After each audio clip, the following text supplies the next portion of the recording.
Well, breaking news, it's just in. The NFL is declining to hold a supplemental draft this summer, currently leaving the 2027 draft as the only way for quarterback Brendan Sorsby to enter the NFL. A letter is being sent to Sorsby and to all 32 NFL teams to inform them of the league's decision. The league continues to try and show it as a zero tolerance for gambling issues. Remember, Brendan Sorsby openly admitted, hey, I have a gambling addiction. Was going to play at Texas Tech. The Big 12 said, we can't allow this to happen after the NCAA wasn't able to uphold its end of the bargain in court after a judge gave him a temporary injunction. Now, he goes, okay, I'm just going to leave Texas Tech. I'll go play in the NFL supplemental draft. He will not anymore. This doesn't surprise me. The NFL does not tolerate gambling. It's a zero tolerance policy. So I'm not surprised. I am a little surprised. The NFL's like, you did this in college. The college couldn't punish you. We're going to. You're not coming until 2027. But it doesn't surprise me that the NFL is holding strong on being like, hey, no, dude. No. Per the letter, this is per Pete Thamel.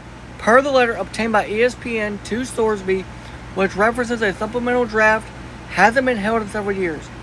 Your petition filed 3 business days before the deadline without any supporting information or documentation, and only after abandoning your recent litigation efforts to avoid an NCAA sanction does not provide a basis for the league to alter those plans. Basically, that letter is saying, hey, dude, you tried to screw over the NCAA. You're not doing that to us. We're not changing. Rosters have been set. Camp is underway. Quarterback battles are happening. You're not coming in the league because you gambled and now you can't play college football. I completely agree with that decision. There should be no reason why he should be allowed in the league until next year in the 2027 draft. Now, you'll have to go off the... If you're an NFL team, you have to go off the film that was of him at Cincinnati. Because you won't have any 2026 film. But this doesn't surprise me one bit that the NFL is upholding this and being like, no, dude, we're not changing. We didn't plan on it. You know, I think if this was Trinidad Chambliss, maybe they would do it. But Trinidad was an eligibility thing with medical, not an eligibility thing with gambling. You cannot gamble.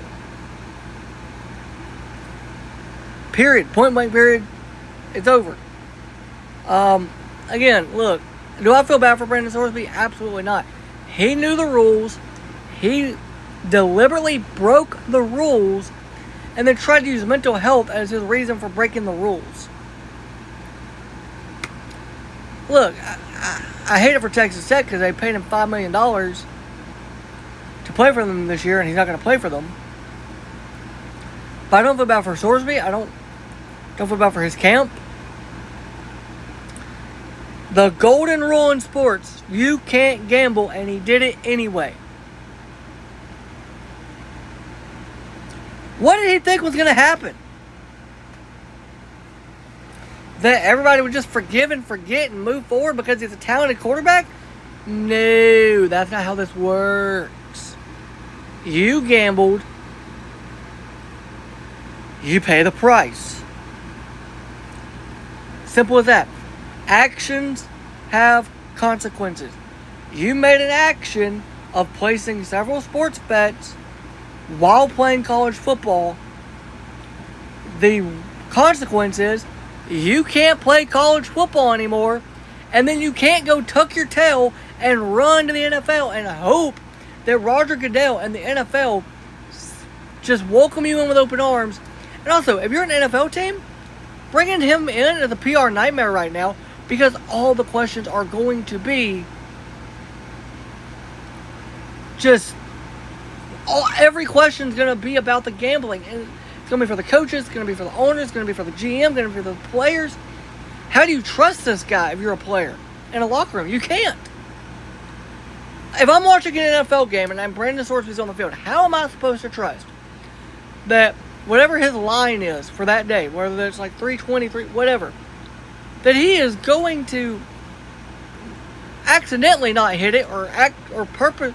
Like, you can't trust him. You just can't.